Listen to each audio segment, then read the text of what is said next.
صورة توضيحية. هذا مثلا الإيد، شايفين هذه الأمعاء، الكبد. طب كيف أحفظ الترتيب؟ وهذه نفس الشيء الرجل. حقول لكم طريقة سهلة. الطريقة لو حاولت تحط كف إيدك بدي الطريقة على الأرض أو على طاولة، حتلاقي في عندك أصبعين ما يوصلوا الأرض وأصبعين يوصلوا الأرض. الأصبعين اللي يوصلوا الأرض اعتبروهم القدم، هذا قدم وهذا قدم، وهدول الأيادي اللي ما وصلت الأرض، والإبهام دايما رأس. قبل ما ندخل في الأجزاء الداخلية خلينا نحفظ الإيد. بما إنه دي القدم فحتكون دي الساق ودي الفخ. نفس الشيء بالنسبة لليد، ونفس الشيء بالنسبة لليد. بما إنه هذه اليد فحتكون هذه الأنملة اللي في النص هي الذراع، وهنا حيكون عندك الكتف. فبالنسبة لنا الأطراف الأربعة صار سهل إني أحفظهم. مكان ما يوجعني أجي على النقطة اللي تناسبه، وحشرح لكم كيف تعالج النقطة اللي تناسبه. نيجي لنقطة الرأس، وهذه مهمة ليه؟ لأنه أغلب الناس اللي تعاني من صداع تقدر من إصبع إيدها تعالج الصداع، سواء خلفي، أمامي، شقيقة، كل أنواع الصداع بأنواع.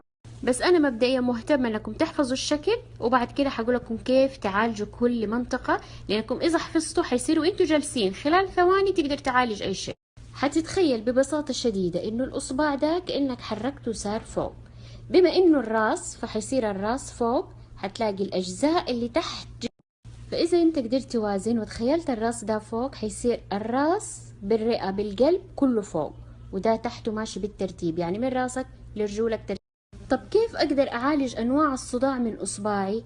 حتتخيل راسك كامل هنا، المنطقة الأمامية والخلفية والعيون والألف كله في. شوفوا معايا دي الصور. دي بتعاني من صداع في عينها حوالين العين، جات على الإبهام وحتضغط هنا، وحفهمكم نضغط بإيه.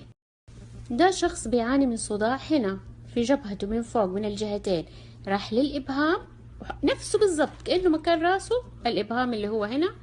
طب لو الصداع خلفي هنا في راسه من ورا، حتروح للإبهام مكان الضفر من ورا، وحتضغط عند دي النقطة، وحفهمكم حنضغط بإيه. وده آخر نموذج صداعه في نص جبينه، جاء نفس النقطة هنا وحيضغط هنا. ليه؟ لأنه إحنا شايفين إنه الإصبع ده، على فكرة حتى الكتوف، الرقبة. هذه صورة واضحة للناس اللي ما هي قادرة تستوعب عشان تحفظ، كاتبين لك كل شيء بالتفصيل وحاطين لك بالأرقام، ممكن تعملوا كابتشر للصورة اللي أسهل. طيب خلونا نيجي لطريقة العلاج. كيف أعالج نفسي؟ هم في علم السجوك عندهم عواميد حديد بهذا النحو، ده رفعها تلاقيه عمود حديد. لكن بما انه احنا في البيت وما عندنا ده العمود، فانا حستخدم نيابة عنه القلم النحيف. القلم ابو ريالين الجاف النحيف، هذا المقاس هو بس الاحمر. انا مثلا انسانة عندي القولون وحاسة انه قولوني دحين ملتهب وما عندي دواء.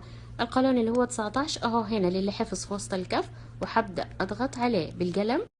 ده انسان حاسس انه عنده مشكلة في صدره، في القلب، في التنفس، في اي شيء يخص التنفس، حاجي مكانه هنا وابدأ اضغط عليه بالقلم. عندي التهاب في أنفي مزكمه، حاجي نفس المكان في الإبهام مكان الأنف، وأبدأ أضغط عليه لمدة دقيقة أو دقيقتين. وهنا في معلومة مرة رائعة للأطفال اللي عندهم تبول لا إرادي في الليل، فين تعالجيهم؟ بما إنه دي القدمين فهنا ده جزء التنفس.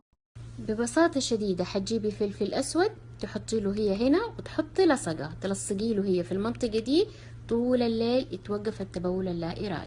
وهنا في معلومة مهمة لازم أقولها، من أكثر الأشياء اللي تسبب ضعف ذكوري وأنثوي عند المرأة والرجل إنهم يناموا بخاتم طول الليل في المنطقة.